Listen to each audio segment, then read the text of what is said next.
আসসালামু আলাইকুম এভরিওয়ান। আজকে আমরা আলোচনা করব এসএসসি জীববিজ্ঞানের খুবই গুরুত্বপূর্ণ একটা অধ্যায়, জীবের বংশগতি ও বিবর্তন। তো এই অধ্যায়ের প্রথম প্রশ্ন হচ্ছে, বংশগতি কি বা কাকে বলে? যে প্রক্রিয়ায় পিতামাতার বৈশিষ্ট্য সন্তান সন্ততিতে স্থানান্তরিত হয় তাকে বলা হয় বংশগতি বা হেরিডিটি। পিতামাতার বৈশিষ্ট্য সন্তান সন্ততিতে কিভাবে আসে? আমরা জানি নিষেক প্রক্রিয়ায় পিতার পিতার শুক্রাণু এবং মাতার ডিম্বাণু একত্রে মিলিত হলে জাইগোট উৎপন্ন হয় এবং সেখান থেকেই সন্তান সৃষ্টি হয় বা সন্তান জন্ম নেয়। তো এখানে পিতার 23টি ক্রোমোজোম এবং মাতার 23টি ক্রোমোজোমের সমন্বয়ে একটা সন্তানের প্রথম কোষটি গঠিত হয়। অর্থাৎ সন্তান কেমন হবে সেটা পুরোপুরি ডিপেন্ড করে পিতামাতার উপর। পিতামাতার বৈশিষ্ট্যগুলি সন্তান সন্ততিতে চলে আসে, যেমন চুলের রং, চোখের প্রকৃতি, চুলের রং, চোখের মণি কীরকম হবে, সবকিছু পিতামাতার বৈশিষ্ট্য থেকেই নির্ধারিত হয়ে আসে। বংশগতি বস্তু কোনগুলা? যে বস্তুর মাধ্যমে এই বংশগতির ধারাটা বজায় থাকে সেই বস্তুটাকে বলা হয় বংশগতি বস্তু, যেমন ক্রোমোজোম, ক্রোমোজোমের মধ্যে থাকে ডিএনএ, জিন ইত্যাদি। এই পর্যায়ে আমরা শিখব ক্রোমোজোম সম্পর্কে।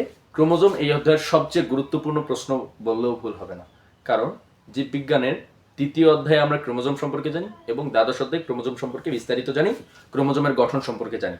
তো এই অধ্যায়টা ভালোভাবে পারতে হলে ক্রোমোজোমটাও আমাদেরকে ভালোভাবে পারতে হবে। খুবই গুরুত্বপূর্ণ একটা প্রশ্ন, গ নাম্বারের সচরাচর এসেই থাকে, তাই আমরা ক্রোমোজোমের গঠনটা ভালোভাবে পড়বো। ঠিক আছে, তো এখানে ক্রোমোজোমের একটা চিত্র দেওয়া আছে, এরপর ইন্ডিকেট করা আছে। পরীক্ষা যখন আমাদের ক্রোমোজোম সম্পর্কে জানতে চাওয়া হবে তখন আমাদের প্রথম কাজ হচ্ছে এই চিত্রটা ভালোভাবে আঁকতে পারা। চিত্র দেখতে যেমনই হোক আমাদেরকে ইন্ডিকেট করতে পারতে হবে এবং সম্ভব হলে সবগুলো ডান দিকে আমরা ইন্ডিকেট করব। এবার আসি, ক্রোমোজোমের মধ্যে দুইটা বাহু থাকে, উপরের দিকে একটা বাহু, নিচের দিকে একটা বাহু। দুইটা বাহুর মধ্যে একটা বাহু অপেক্ষাকৃত বড় হয়, যেমন আমরা উপরের বাহুটাকে বড় রাখছি এবং নিচের বাহুটাকে ছোট রাখছি। ছোট বাহুটার অগ্রভাগে গোলাকার একটা অংশ থাকে, এই গোলাকার অংশটাকে বলা হয় স্যাটেলাইট। মনে রাখতে হবে এই স্যাটেলাইটটা ক্রোমোজোমের মধ্যে থাকতেও পারে, নাও থাকতে পারে, তবে যদি থাকে তখন ছোট বাহুটার অগ্রভাগেই থাকবে। আচ্ছা, এই দুইটা বাহুকে যে একত্রে যুক্ত করে রাখে এটাকে বলা হয় সেন্ট্রোমিয়ার। প্রত্যেকটা বাহুর মধ্য দিয়ে সুতার মতো একটা তন্তু দেখা যায়, যেটা এই বাহুটাকে দুই ভাগে ভাগ করে রাখে। এই তন্তুটাকে বলা হয় ক্রোমোনেমা। আর ক্রোমোনেমার গায়ে বৃন্তযুক্ত কিছু বস্তু দেখা যায়, এটাকে বলা হয় ক্রোমোমিয়ার দানা। প্রত্যেকটা ক্রোমোজোমের দৈর্ঘ্য হয়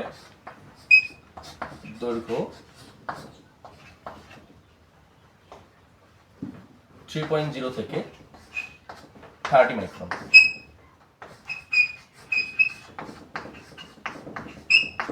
এবং প্রস্থ হয়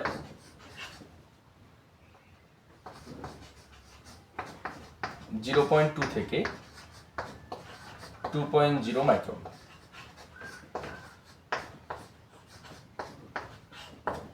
ক্রোমোজোমের কাজ কি? ক্রোমোজোমের কাজ হচ্ছে বংশগতীয় বস্তু ধারণ করে এবং এর মাধ্যমে পিতামাতার বৈশিষ্ট্য সন্তান সন্ততিতে স্থানান্তরিত করে। অর্থাৎ বংশগতি প্রক্রিয়ার জন্য ক্রোমোজোম গুরুত্বপূর্ণ ভূমিকা পালন করে থাকে। এজন্য ক্রোমোজোমকে বলা হয় বংশগতির ভৌত ভিত্তি।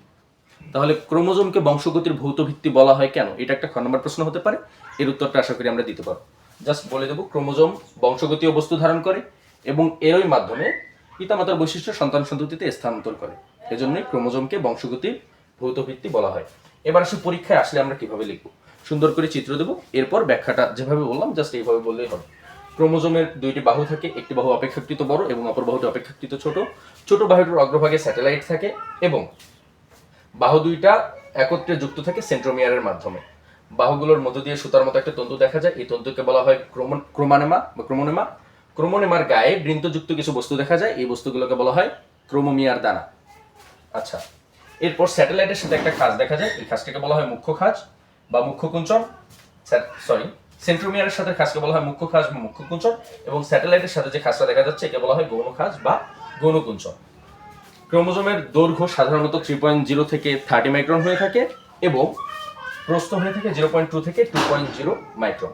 ক্রোমোজোমের কাজ হচ্ছে বংশগতি বস্তু ধারণ করা এবং এরই মাধ্যমে পিতামাতার বৈশিষ্ট্য সন্তান সন্ততিতে স্থানান্তর করা, তাই ক্রোমোজোমকে বলা হয় বংশগতির ভৌত ভিত্তি। জাস্ট এতটুকু লিখে দিলে ইনশাআল্লাহ ফুল মার্কস পাওয়া যাবে।